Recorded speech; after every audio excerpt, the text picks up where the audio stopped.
Welcome to the deep dive. So if you're navigating the job market right now, in late 2025, you know the game has completely changed. It really has. It's not about just finding a job post anymore, is it? It's about successfully getting through this massive intelligence system. Right. AI is now this orchestration layer for all of modern recruitment. And our sources are saying this automation can cut down manual review time by, what, something like 75%? That speed is the whole point. Yeah. And if you don't tailor your approach to get past that machine filter first, you never even get a chance with a human. Absolutely. So in this deep dive, which is based on a pretty comprehensive report on AI job search strategies, we're really trying to give you the roadmap, the ultimate shortcut to becoming what they call the hybrid candidate. The candidate who can satisfy both the algorithm and, the actual person on the other side. Okay, let's unpack that machine filter then, because it's a lot more advanced than just simple keyword matching. Yeah. Oh, way more. The modern applicant tracking system, the ATS, it relies heavily on predictive analytics. Predictive. That sounds a little, I don't know, a little Big Brother-ish. How does that actually work? It's intense, but it's all data. These systems are trained on thousands and thousands of successful hires, so they could forecast not just your skills, but retention. Retention. Yeah, what's fascinating is the AI will actually score you on your potential flight risk. A flight risk. So it's not just, can you do the job? It's, are you going to stick around long enough to be worth the investment? What kind of indicators does it even look for? The sources point to things like having a lot of short-term roles on your resume or a high frequency of job hopping. The AI reads those patterns as a lack of commitment, and, well, it lowers your predictive fit score. Wow. But on the other hand, there's this big push towards competency-driven matching. So the AI is actively looking for evidence. Public portfolios, case studies, things that go beyond just a degree. Which, in theory, should help reduce some of the unconscious human bias by focusing on what you can actually do. That's the hope. That makes sense. But if the AI is looking for evidence, we have to talk about your digital footprint. The resume you upload. It's not a standalone document anymore, is it? Not at all. These sourcing tools, they scan everything. LinkedIn, GitHub, conference presentations, you name it. And they're looking for one thing: consistency. So what you claim versus what you can prove. Exactly. Let's say stage 1 is your resume. You claim you're a cloud computing architect. Yeah. But stage 4, which is the AI scanning your public profiles, shows your GitHub has almost no relevant activity. The AI sees that as a red flag, a misalignment. And your score plummets. Your resume has to be the introduction to a story that's already being told publicly.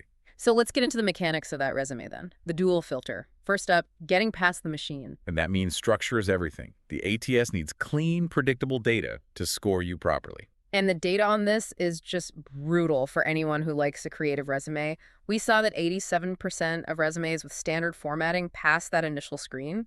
Which sounds good. Yeah. But here's the kicker. 73% of resumes with creative formats, graphics, tables, multiple columns, they're rejected before a human ever even sees them. That rejection rate is enormous. And it's just a technical failure. The sources say 68% of all ATS errors are because of things like graphics or columns. It just can't parse the data. Exactly. And if it can't parse your achievements, it can't score you, and you're out. I know so many people who've spent days making a beautiful resume just for the machine to, instantly toss it in the bin? It's heartbreaking, but it's the reality. So the non-negotiable rule is use standard headings, simple single-column layouts, and submit as a .docs file unless they specifically ask for a PDF. That's how you guarantee compatibility. Okay, so that gets you through filter 1, the bot. But now you have to impress filter 2, the human. And that human is seeing a high volume of pre-screened, qualified candidates. So you have to stand out instantly. Which means quantification is no longer optional, it's the standard. Vague bullet points are they're seen as low value now. The human eye just glazes over them. You have to be precise. Don't say led a sales team. That means nothing. Right. Say led a 12-person sales team that increased quarterly sales by 12%. I know your scope, your impact, your success instantly. But trying to do that level of customization for 50 different applications, that's where a human just breaks down. Which brings us to prompt engineering. How do we get the AI to do this heavy lifting for us?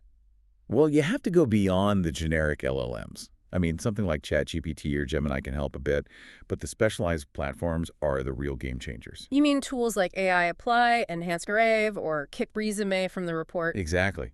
They're built for this. They're designed for ATS compliance. Yes. Some even have auto-apply features that save a ton of time. But the key here isn't just stuffing keywords in, right? The AI is too smart for that now. Oh, absolutely. Keyword stuffing is a huge red flag.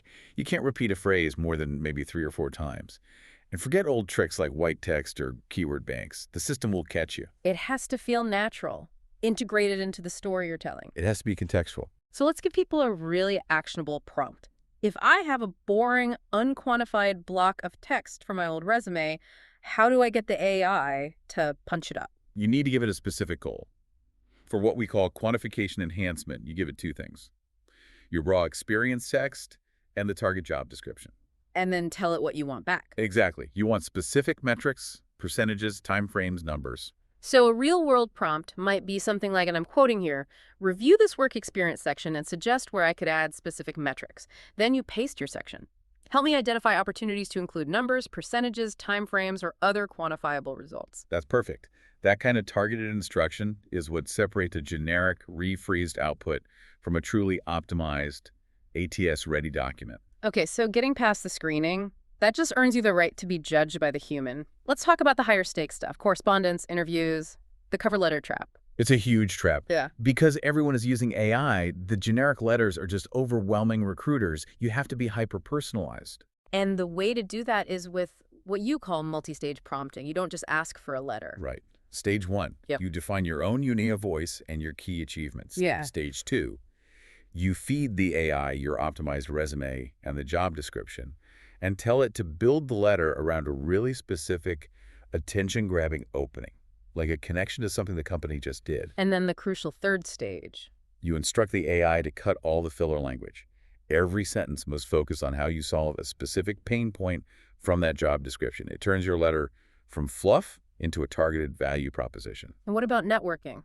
Manual LinkedIn messages. The response rate is abysmal. It is, like 1 to 3%. Yeah. And a generic AI message gets deleted on site. So the solution here is signal-based intelligence. You're using AI not just to find a contact, but to find a reason to contact them right now. Precisely. A new product launch, a funding round, something timely that shows you've done your homework. That deep personalization is what drives response rates up to between 6 and 10%. But you're working with that tiny 300-character limit on connection requests. Which is why you need AI to help craft something incredibly concise, a friendly observation and an immediate articulation of value. Something like, exciting times with your recent acquisition.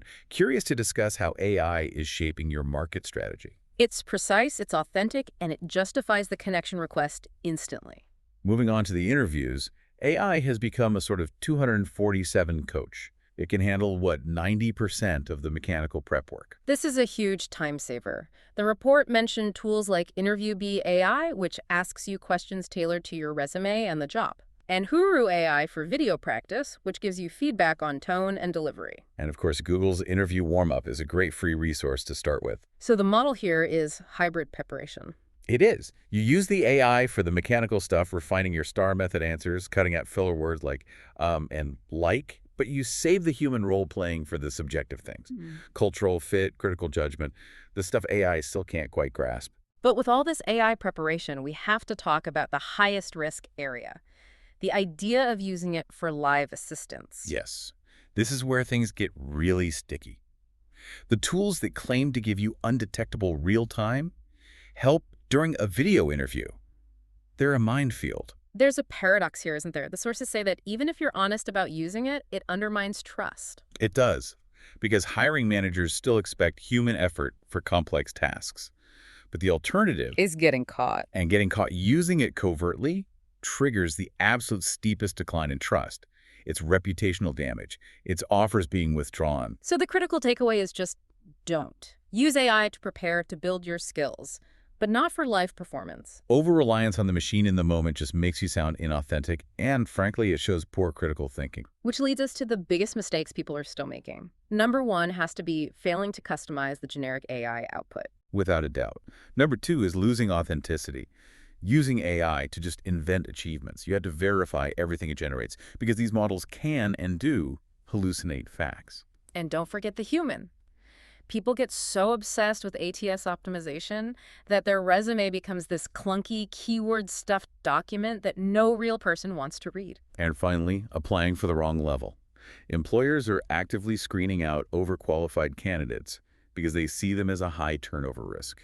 So when you put all this together, you get the definition of the hybrid candidate. This is the real competitive edge. That's right. This person leverages AI for all the mechanical optimization, the compliance, the structure, the quantification, and that frees up their brain power. They focus all that freed up capacity on what the machine can't do, demonstrating authentic judgment, showing nuanced cultural fit, all the soft skills that shine in those high-stakes human interactions. You use the AI to get the interview, and you use your human intelligence to close the deal. So, to summarize, the highest return on your investment as a job seeker is in 3 areas. First, guaranteed compliance and quantification using these specialized tools. Second, adaptive skill building through AI-powered mock interviews. And third, that scalable, personalized outreach using signal-based intelligence.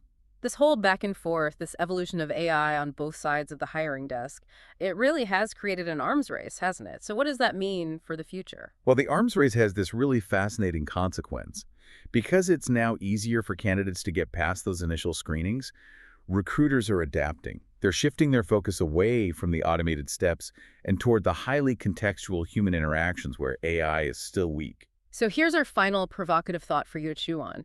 The future of hiring isn't actually about more automation. It's about ensuring your human skills, your critical judgment, your nuanced cultural fit are the sharpest tools you have, precisely because the bots can't replicate them. That is where the real battle for talent is now being fought.